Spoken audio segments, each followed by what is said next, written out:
Quand on parle d'argent et de risque, on pense tout de suite aux graphiques de la bourse qui montent et qui descendent. Et l'instant, bien sûr, c'est de se dire « je ne touche à rien, comme ça, pas de problème ». On pense que c'est la voie de la sagesse, mais est-ce que c'est vraiment le cas? C'est la question qu'on va creuser ensemble.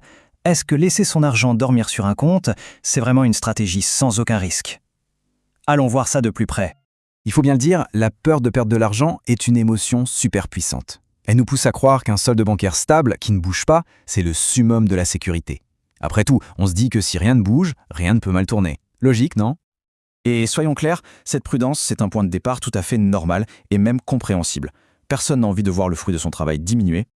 Et pourtant, il y a un danger invisible qui menace cet argent qu'on croit bien au chaud, l'inflation.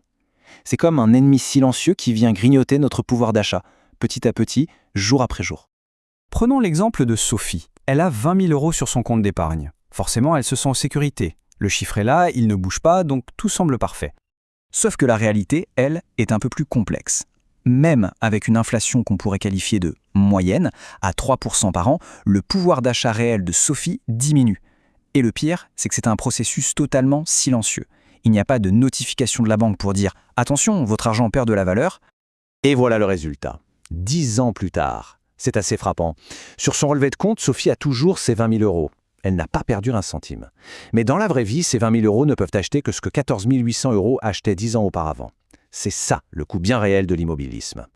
Mais l'inflation n'est pas le seul danger qui rôde. Il y en a un autre, peut-être encore plus subtil, c'est le coût d'opportunité, c'est-à-dire tous les gains potentiels qu'on laisse passer en choisissant de ne rien faire.